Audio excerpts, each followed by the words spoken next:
Welcome back to another episode of Psychocinematic. Today we'll be covering Winnie the Pooh, Blood and Honey, directed by Rhys Waterfield, and as always, spoilers ahead.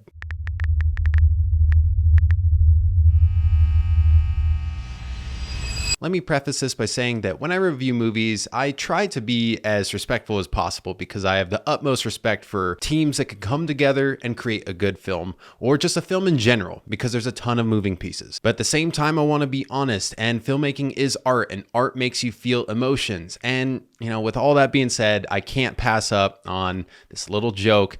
This movie should have been called Winnie the Pooh. So a little more context for me with this film is I never watched a trailer and I never read the synopsis. I saw on Facebook months ago that they were making a Winnie the Pooh horror movie. And I was like, well, that sounds like it's going to be awful. But when I was checking release dates of upcoming movies, I saw that it was coming out for one day only in theaters on a Wednesday night. And the exclusivity of that really piqued my interest. So I started looking at movie stills and it looked like Pooh and Piglet were just men wearing masks. And I thought to myself, oh, maybe it's just serial killers who put on masks of Pooh and Piglet and they murder people, and there's just loose connections between them and Winnie the Pooh. And I was pleasantly surprised in the very beginning of the film when they're in the illustration period where they're explaining the whole premise of the movie. Basically, like usual, Christopher Robin found these creatures in the woods and he's feeding them, but then he goes off to college, and then during a rough winter, they have to eat Eeyore, which was hilarious, and it traumatized them. And then they became feral and developed a hate for humans, and especially Christopher Robin. So that sounds great, and that was really the only pro of this movie that I can say. Because unfortunately, I was quickly let down by the whole delivery of this film, and I could not look past the fact that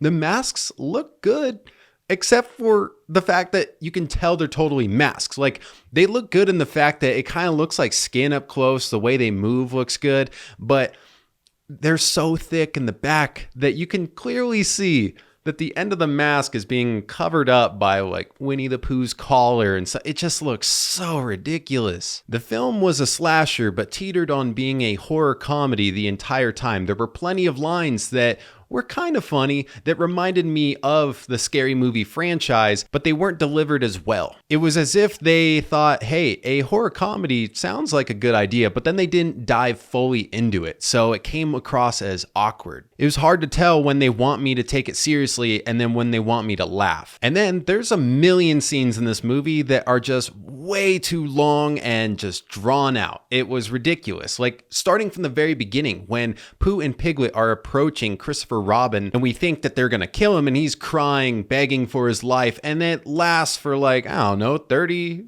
60 seconds of him just crying and begging. And they constantly do that throughout this movie. I will say, though, that this movie did have a big draw. It was a Wednesday night at 7 p.m. and damn near the entire theater was full. It is kind of annoying, though, because I had to pay 25% more for this ticket. It was $17 to see a movie that I did not like at all. Maybe I would have had more fun if I went with my friends, had a couple drinks before, and, we're sitting next to the right people instead of the one person who was next to me who was the most annoying moviegoer ever. First of all I could smell was him and his beer the entire time, and then he thought everything was overly funny. He's laughing and like the entire theater is just silent, even though it's full. And then after the illustration part in the very beginning of the film, his two friends come in late and he just loudly explains everything that happened to them. And I'm just like, I don't know which one to react more to in the movie, you or the ridiculous nature of this film. Something about the premise that also made me mad was the fact that they mention Owl by name, and with the drawings they show multiple creatures, and so I'm assuming one of them would be Tigger. And they never really explain what happened to them. As far as I can remember, I never heard them say why they weren't in this film at all. The entire time I was expecting them to make a surprise and scary appearance with even creepier masks, a bird and a cat on some giant person's head, and they never showed up. And that would have been great. And if they showed up in a post-credit scene, I'm going to be pissed because this movie made me so just upset to be there that as soon as the credits rolled, I bounced. I was the first one out of the theater. Also, the visual effects were really not that great in two categories: the blood and the bees. In my opinion, if you can't show convincing CG blood or really convincing CG anything, then it's probably just better to not put it in the film or to do it practically. So having special effects blood instead. Like when that one woman is getting her head ran over and we're just seeing like this awful blood spray that is so clearly like it just looks like an overlay, just like a stock effects pack that's thrown on top of it. It is not good.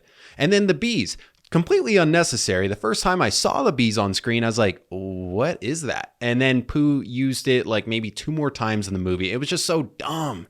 They didn't need the bees. I was completely surprised to see that Christopher Robin was the only person who survived in this film. He's not even the main character, yet they make him the survivor, which completely defied all horror movie tropes, which is fine, of a single woman, normally the main character, surviving. All right, and I got 2 joke morals of the story. First one would be, this is why you shouldn't feed your pets human food, because apparently they're gonna become feral and eat you. The second joke moral of the story is for anyone who's watched South Park, and clearly we should have listened to Al Gore that man bear pig is a real thing. Man bear Pooh, man pig piglet.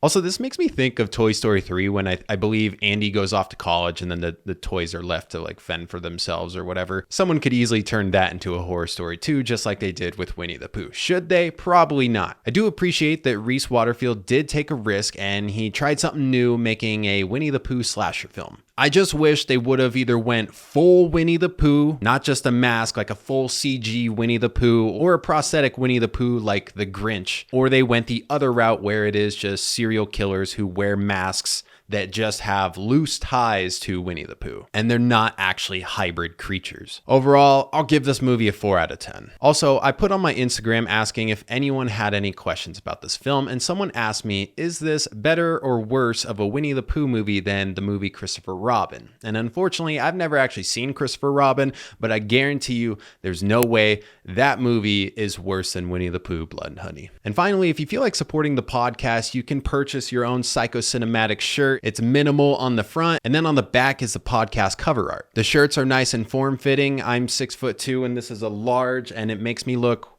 way buffer than I actually am. I'm also selling hats and hoodies, and I guarantee you all that revenue is going to pay for my next movie tickets. And that's all I have for you guys today on Winnie the Pooh, Blood and Honey. I hope you enjoyed this episode of Psychocinematic. If you did, leave me a thumbs up, comment what you thought down below, and then don't forget to subscribe if you haven't already, and I'll see you in the next one.